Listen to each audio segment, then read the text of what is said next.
Somewhere in the distance, beyond the noise of everyday tide, stands a tall lighthouse that's always been you. Every lesson you've collected, the strange coincidences, the dreams that seemed like messages, the moments when your gut whispered the answer before your head caught up. Each one built another spiral stair inside that tower. You've climbed those stairs many times without noticing. Each insight you acted on lit one more lamp. Each ignored nudge left a step dark. That's how spiritual lessons really work. Not mystical punishment, just physics. Energy goes where attention flows. So now picture the horizon. When you listen, the beam of the lighthouse reaches farther. Ships adjust their course earlier. And lives avoid wreckage that you'll never need to know about. When you don't, fog gathers. The same lessons circle back like waves repeating a pattern until the sand finally remembers the shape of the coast. That's the larger purpose hiding in the details. To turn intuition into navigation, belief into fuel, message into motion. Every time you trust an inner signal and act kindly, tiny electrical paths in your brain strengthen. Neuroscience calls it synaptic plasticity. Mystics call it alignment. Either way, your nervous system learns this is safe, this is right. That's why ignoring intuition feels heavy. It's the weight of unexpressed circuitry. The skill of channeling is like tuning a radio made of water. You don't force it. You still yourself until ripples settle, and then the reflection carries information. The signal is already broadcasting. You just decide to hear it. Now, imagine two futures. The practiced path. You use your intuition like breathing. You ask clear questions.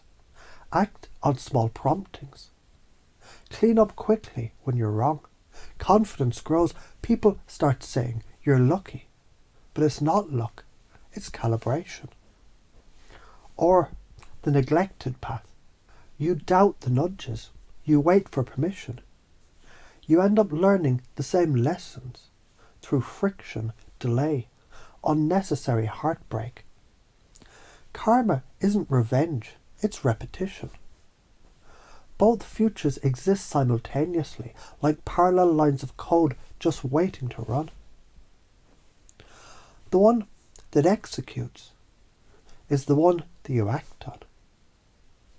When you practice these techniques, listen deeply, interpreting kindly, acting bravely, your relationships shift. You stop rescuing, start respecting. Creativity expands. You channel new ideas instead of recycle fear. The body relaxes. Intuition and immunity are siblings. When you don't, stagnation creeps in.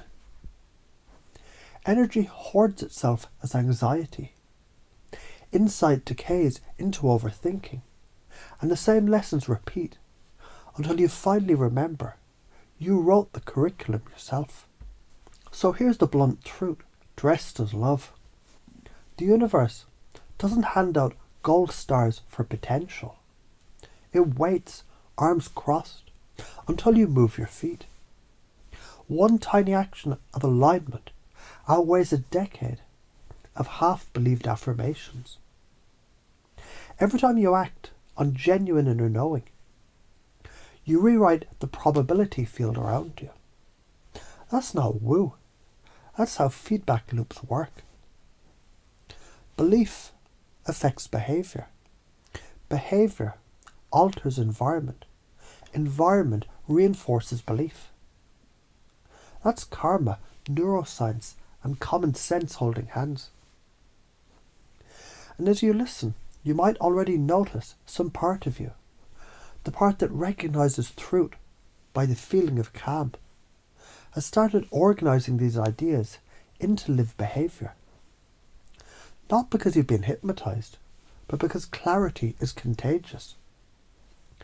You can keep walking through life with the beam of the lighthouse steady, knowing that every lesson, every idea, every belief, it's simply another lamp waiting to be switched on. So when the next intuitive spark flashes across your mind, smile and say, another step up the tower. Then take it, because that is how the light reaches farther.